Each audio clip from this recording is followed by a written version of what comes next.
Well, hello everyone, and welcome to week 8 of our story of Elisha called Chariots of Fire. I hope you've enjoyed this story. You know, this is one of my favorite studies to do, and it's hard to believe it's already been 2 months that we've been working through the story of Elijah, and we've had a lot of twists and turns. Well, today we've come to the final chapter, the final twist and turn of all of them, and I think this will be a pretty neat lesson. Now, I'll explain later what's going to happen next week, but for today, we're going to put a period at the end of the story of Elijah, and I think this is really going to bless you. Like always, I'd like for you to have your Bible with you. I don't have like a screen beside of me or anything like that. This is just kind of a no frills, let's sit together and read the Bible together. So I've got notes in front of me right here, and what I'd like for you to have is a Bible open in front of you, and your phone or tablet or computer, that's okay. I think the best thing would be if you actually had a Bible and a pen so that you could maybe make some notes or circle some words or something like that. But if you will just gather that around you right now, because I really need you to be able to read with me as we go, and I'm going to explain these verses as we read. So after you've gathered that, we're going to launch forward, and the way I'd like to launch forward is like this.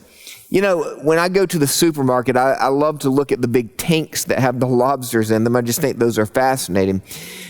You probably know this, but from time to time, lobsters have to leave their shells in order to grow.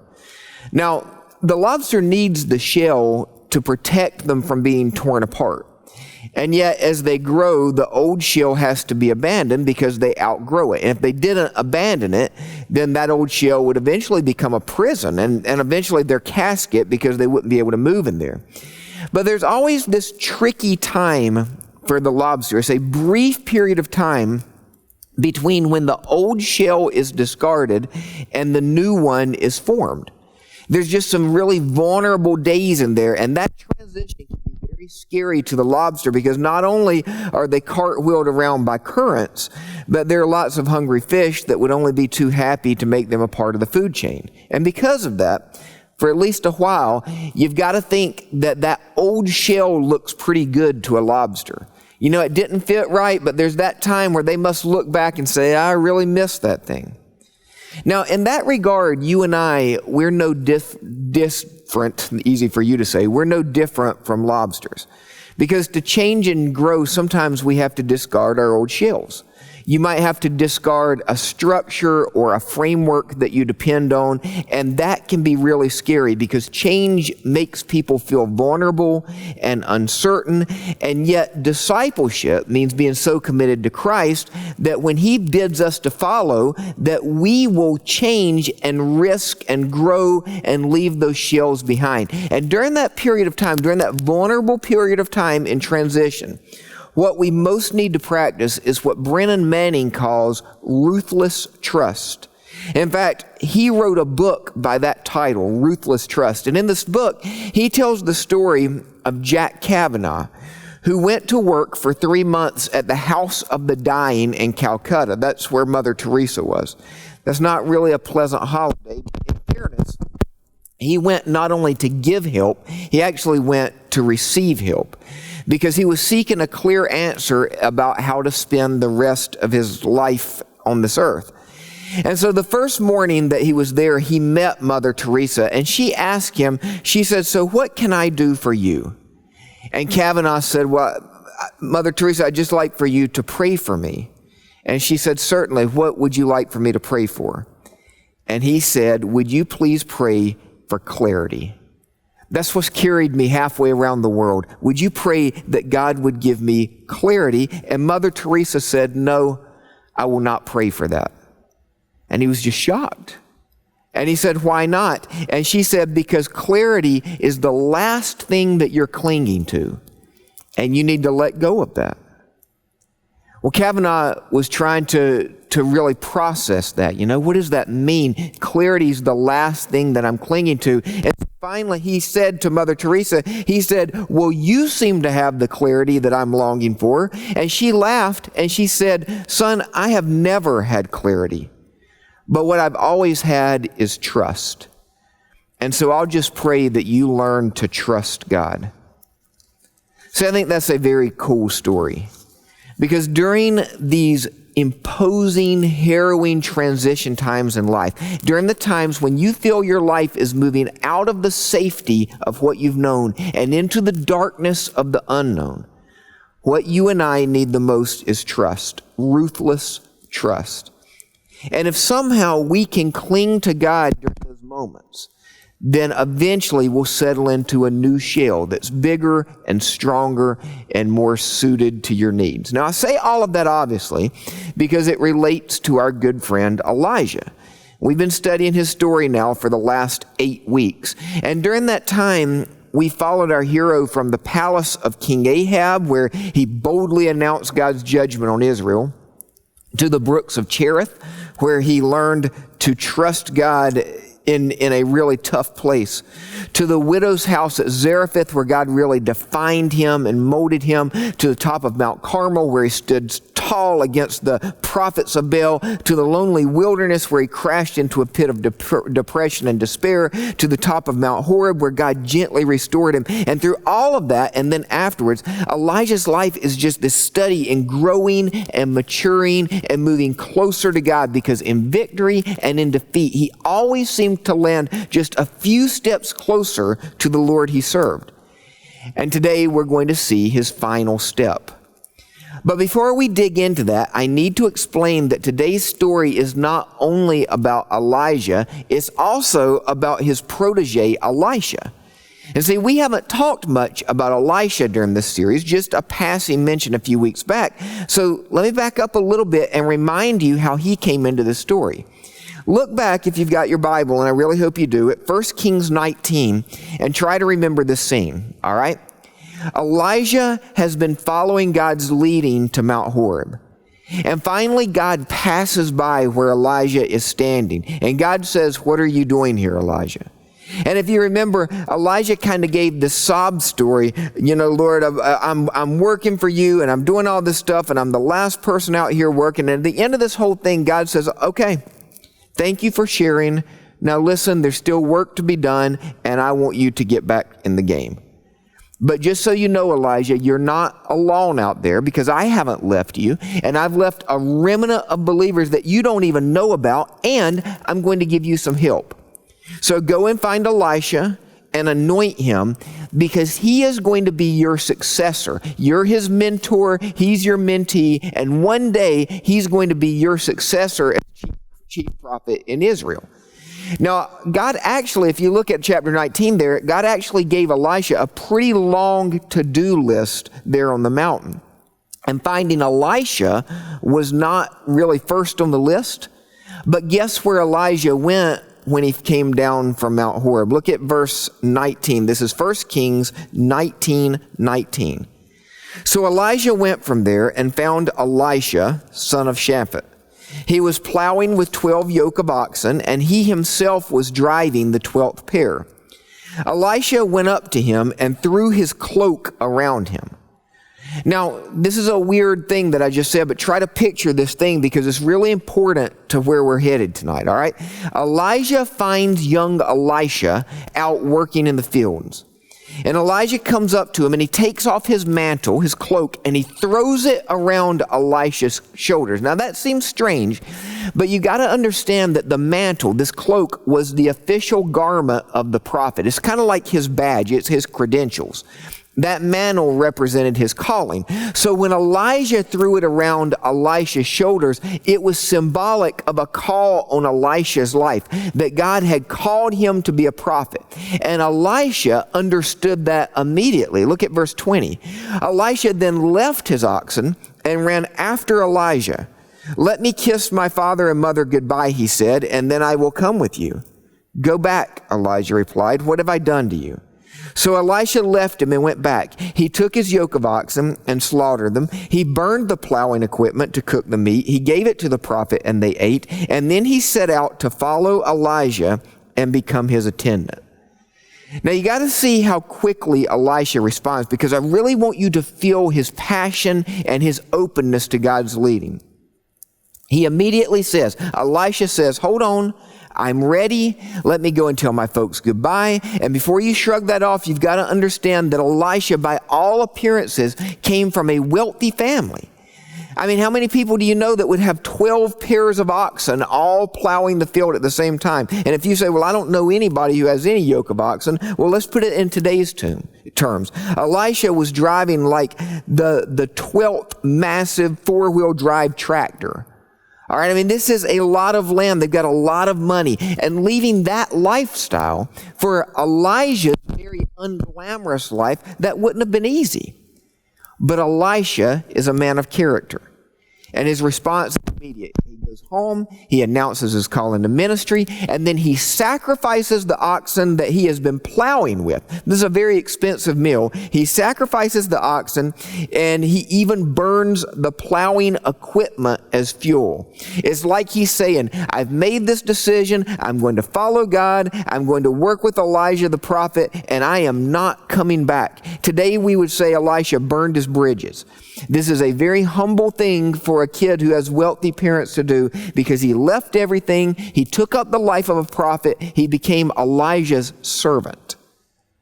He served. And that brings us to today, because some time has passed since that day we just read about. I don't know how much time has passed, but God has made an announcement to Elijah and Elisha. And God's announcement is, it's time. 2 Kings, so go to 2 Kings now, chapter 2, verse 1. 2 Kings, chapter 2, verse 1. When the Lord was about to take Elijah up to heaven in a whirlwind, Elijah and Elisha were on their way from Gilgal. So where we've come now is to Elijah's last day on earth. And God has apparently told these two men what's about to happen. God has apparently said, this is it. Now try to imagine the journey of these two men that morning, because they are both walking into the total unknown. Elijah is about to be called to heaven. And what about Elisha? I mean, the day's about as much about him as it is about his master. Look at verse 2. Elijah said to Elisha, stay here. The Lord has sent me to Bethel. But Elisha said, as surely as the Lord lives and you live, I will not leave you. So they went down to Bethel. The company of the prophets at Bethel came out to Elisha, and said, do you know that the Lord is going to take your master from you today? Yes, I know, Elisha replied, but do not speak of it. And then Elijah said to him, stay here, Elisha. The Lord has sent me to Jericho. And he replied, as surely as the Lord lives and as you live, I will not leave you. So they went to Jericho, and the company of the prophets at Jericho went up to Elisha and asked him, do you know that the Lord is going to take your master from you today? Yes, I know, he replied, but do not speak of it. And then Elijah said to him, stay here. The Lord has sent me to the Jordan. And he replied, as surely as the Lord lives and as you live, I will not leave you. So the two of them walked on. All right, you get it. There's such a repetition to these verses, but pick them apart because God is teaching something. First of all, understand that Elijah, accompanied by Elisha, starts at Gilgal, travels to Bethel, and then to Jericho, and then finally back to the Jordan River where they're going to cross to the other time. And each time that Elijah sets out, he says to Elisha, why don't you just stay behind? And each time Elisha says to his master, no, I will not leave you alone. At each stop of their destination, they meet a school of prophets there. And each time that they're met by those prophets, Elisha is once again told that this is the day that the Lord will take his master from him. And each time Elisha responds by saying, I know that, be still. And I think for me, the perplexing thing about this is this repetition. Why does Elijah need to go to all of these places before his departure? Why does the reader, us, why do we need to know about the visits? Why does Elijah seem to be trying to get rid of Elisha and go off alone? And why does Elisha refuse to do what he's told? And what does all of this have to do with Elijah's departure? Well, think through this with me, because I think this is all important. First of all, why does Elijah go to these places? Well, there's several things to remember. First of all, Gilgal, Bethel, Jericho, and the Jordan River are all important places in Israel's history.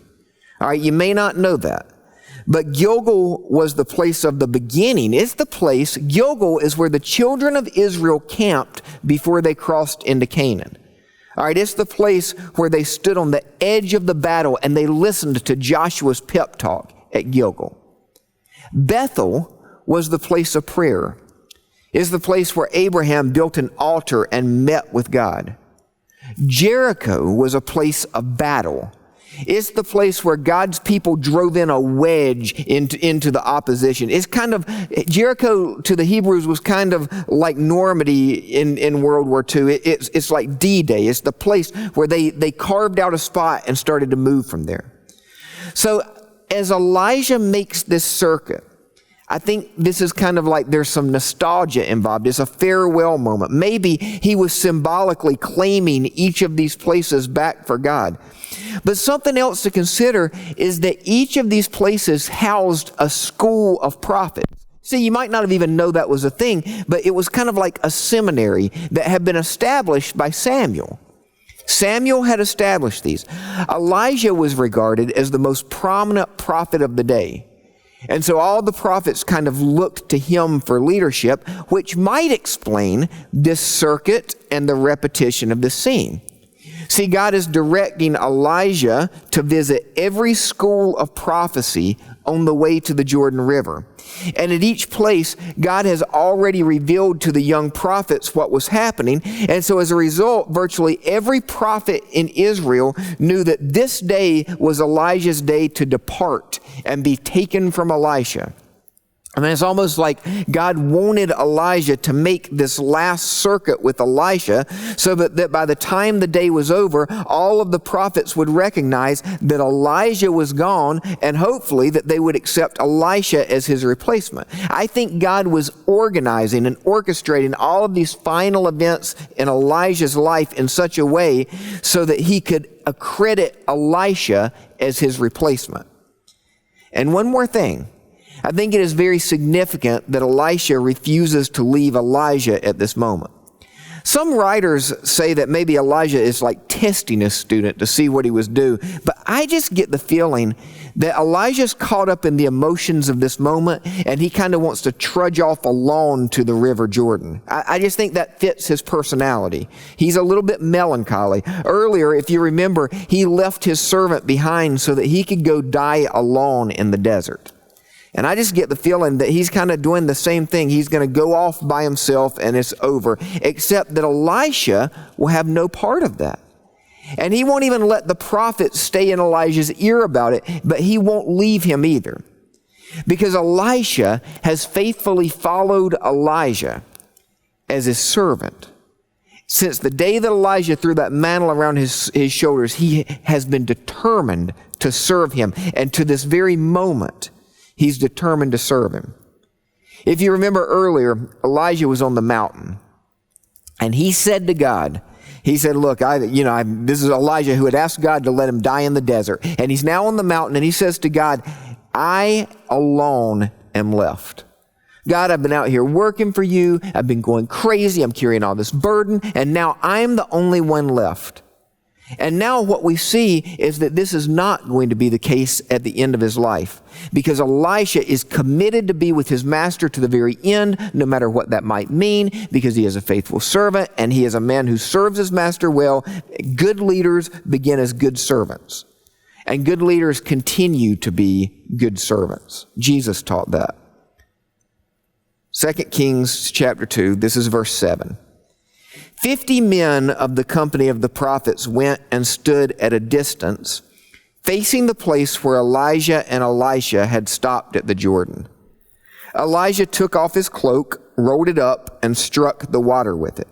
The water divided to the right and the left, and the two of them crossed over on dry ground. When they had crossed, Elijah said to Elisha, "Tell me what I can do for you before I am taken from you." Now we're going to come back to the 50 prophets who are watching in a moment, but let's discuss this scene first, all right? Because this is kind of like Moses at the Red Sea. It's kind of like that moment. Elijah divides the waters, and he and Elisha walk over to the other side. And when they get there, Elijah turns to his friend. And it's kind of a tender moment now because the clock is ticking. And Elijah turns to his friend, and he says, "What can I do for you?" I mean, to me, I'm a dad who sent 2 kids to college this year. And I think I get this. This is kind of how men say goodbye. You know, it's like my daughter's driving away and I'm saying, "Hold on, let me check the oil in your car one more time. I mean, do you need anything? Can I do anything for you?" Translation in man speak is, "Hey, I love you." All right, that's the way we are. Elijah says, "What can I do for you?" Translation, "Thank you for everything. You've been an awesome friend." And look at Elisha's answer, verse 9. Elisha says, "Let me inherit a double portion of your spirit." Now, when you first read that, it looks like greedy Elisha is saying, "I want to be twice as great as you are, Elijah. You know what I want from you? If you were this good, I want to be this good. If you were this strong, I want to be this strong." There's like this disturbing ambition there. That's what that looks like, right? And yet, that doesn't fit the humility that we have already seen in him. And so all of the stuff that I have read about Elisha being so bold and asking for things on such a grand scale, I don't get it. And that's not my take on why he's saying this. I don't think that that's what's going on. I just don't buy this image of Elisha moments before Elijah died saying, "I want it all. I want to be twice as great as you are, Elijah." I don't see it. The more you read about Elisha, we're going to read more about him in coming weeks, and the more you read about him, the more you understand this was a very humble guy. He wasn't this crusty old warrior. He's a very humble guy, and he saw his weakness. And so when I look at this, I see a man at the brink of a pretty scary transition. And I get it. Actually, full confession, when Bill McKenzie and I traded positions, when I moved into this role as senior minister, I thought about this story. I thought about Elisha's request. I get where he is right now. It's a scary transition because Elijah's departure means that he is on his own from a human standpoint. And I think he's scared. And I think what he's saying is, "You are twice the man that I am, Elijah. And so I'm going to need a double portion of your spirit to do the job. I mean, look, you are twice the man I am, so whatever God gave you, he's going to need to give me double. I'm not up to it." I think Elisha is asking for grace. And Elijah says, "Look, that gift is not mine to give." Look at verse 10. "You've asked a difficult thing," Elijah said. "Yet if you see me when I am taken from you, it will be yours. Otherwise not." By the way, it could be that Elijah is saying, "Look, this life that you're asking for, that is a difficult thing." That may be what he's saying. I mean, try to read it like this. Elijah could be saying, "Hey, this double portion of my spirit, you're asking for something difficult. I don't know if you can have that." But he may be saying, "You want this life? Is that what you want? Because you're asking for a difficult thing." I mean, that could go either way. What I can say is, it is in God's sovereign hands. And so what Elijah says is, if God allows you to see what's about to happen, that will be a sign that he is blessing you with everything you need. If you see what's about to happen, then God wants you to know that that is a sign that he is going to give you everything you need for this job. After all, what Elisha sees is going to be for his benefit only. Look at verse 11. "As they were walking along and talking together, suddenly a chariot of fire and horses of fire appeared and separated the two of them. And Elisha went up to heaven in a whirlwind. Elisha saw this and he cried out, my father, the chariots and horsemen of Israel." And Elisha saw him no more. And then he took hold of his own clothes and he tore them apart. I mean, they were walking along and they were talking and they were in deep conversation and it's kind of an intimate moment. And then boom, just like that, Elijah is gone. Suddenly, a chariot of fire divided them, and Elijah went up to heaven in a whirlwind. By the way, side note, Elijah did not ride in the chariots. I think a lot of people have that idea that Elijah rode to heaven in chariots of fire.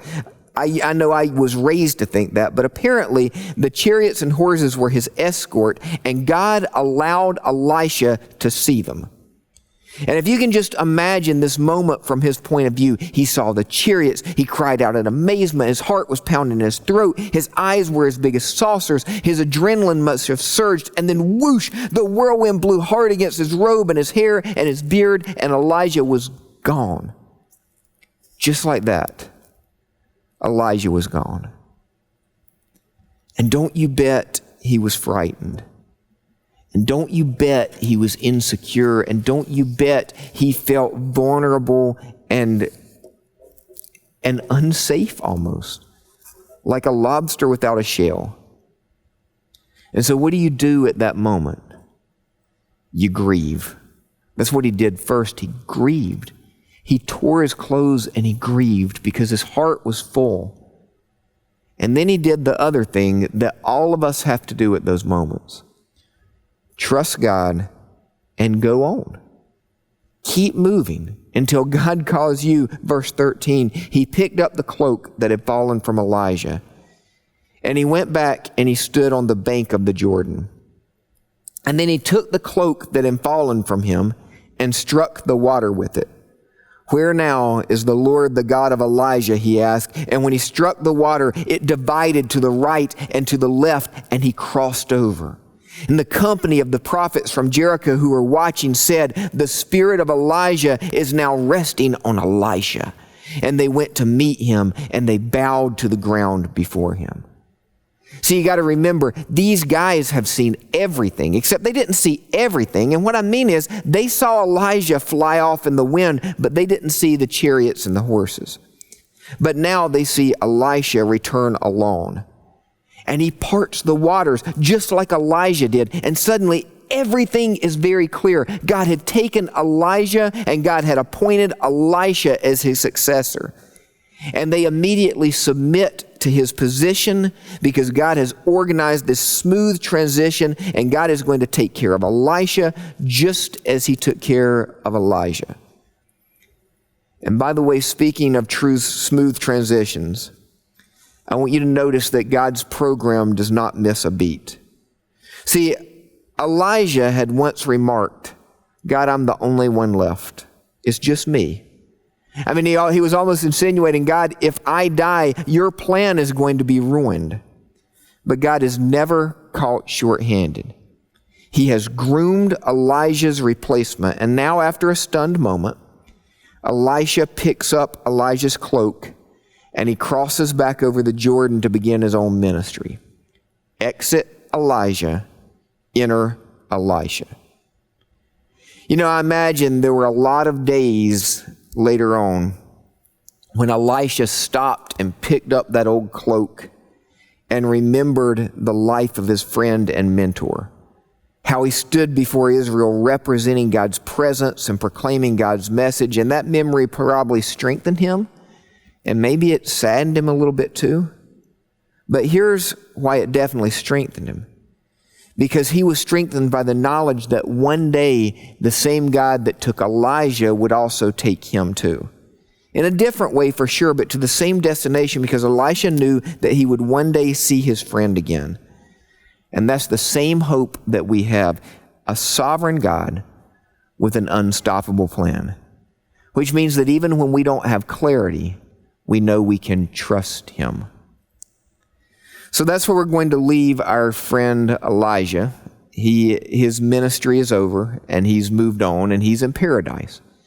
And next week, we're just going to continue this story for several more weeks and talk about Elisha. I'd like to share some stories from Elisha's life and just do these back to back if you'll indulge me on this. I'd like to maybe put the two prophets side by side and help you see this continuous work that God was doing among these two men. So next week we will begin what's a new series, but it's kind of like this part 2. We're going to talk about the life of Elisha. In the meantime, I hope that I can see you Sunday for worship. It's Christmas season now. It's the most wonderful time of the year. We're coming down the home stretch of 2020, and the good news is it may still be a little bit dark, but there are brighter days on the horizon, and that's actually a big part of what we're going to talk about this week. The light on the horizon and the incarnation. I hope to see you on Sunday. If you like this video, I hope you'll share it with your friends. Let me know if you have any questions or if it's blessing you. I'd like to know that too. And in the meantime, I hope you have a great week. I'll see you Sunday.